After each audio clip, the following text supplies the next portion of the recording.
சிறுகடிக்க ஆசை சீரியல்ல அடுத்த வர எபிசோட்ல நம்ம முத்து இருந்துட்டு சீதாவை பற்றி முத்துக்கு மீனா கிட்ட வந்து சொல்கிறாங்க. சீதாவுக்கு அவ கல்யாணம் பண்ணிக்கிட்டால, அதனால் தனக்குத்தானே தான் என்ன பண்ணாலையும் சரின்ற மாதிரி தான் அவள் நடந்துக்கிறா. அதனால் நம்ம என்ன சொன்னாலையும் அவளுக்கு புரிய போகிறதே கிடையாது. நம்ம பேசுகிறதே முதல்ல வேஸ்ட்டு தான் அப்படின்னு சொல்லிட்டு நம்ம மீனா வந்து சொல்லிட்டு இருக்காங்க. சீதா மாதிரி இருந்தால் நானும் வாரத்தில் 3 நாளாவது நான் எங்கள் அம்மா வீட்டுக்கு போக வேண்டியதாக இருக்கும் அப்படின்ற மாதிரி வந்து சொல்லிடுறாங்க. நான் என்ன தப்பு பண்ணேன் அப்படின்னு சொல்லிட்டு முத்து வந்து கேட்கவும், தப்பு பண்ணாத மாதிரி கேட்காதீங்க, குடிக்கிறீங்கல்ல அதனால தான் சொல்கிறேன். நானே எப்போவாவது ஒரு நாள் தான் குடிக்கிறேன், அதையும் குடிக்க வேண்டான்னு சொன்னேன் எப்படி?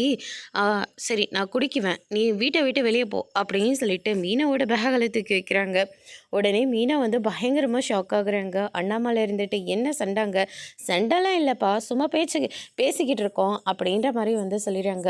அதுக்கு அடுத்ததான் வந்து பார்த்தீங்கன்னா நம்ம ரவி வந்து வீட்டுக்கு வராங்க. ஸ்ருதி இருந்துட்டு நான் ஒரு ஃபங்க்ஷன் ஆரம்பிச்சிருக்கேன், ஆனால் என் கூட நிற்கணும்னு உனக்கு தோணலை, உன் பாஸ் போனதும் பின்னாடியே கிளம்பி போயிட்டேன், என்னை பற்றி உனக்கு கொஞ்சம் கூட கவலையே இல்லை, போ அவகிட்டேயே போ, இப்போ தான் உத்தரவு கொடுத்தால மகாராணி, உன் வீட்டுக்கு போ, ஸ்ருதி வெயிட் பண்ணிகிட்டு இருப்பான்னு, அங்கேயே அவ கூட போய் செட்டில் ஆகிடு அப்படின்ற மாதிரி வந்து சொல்கிறாங்க.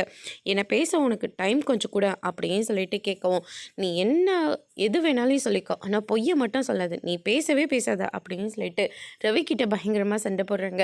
அதோட இன்னைக்கான பிரம முடிச்சிருக்காங்க.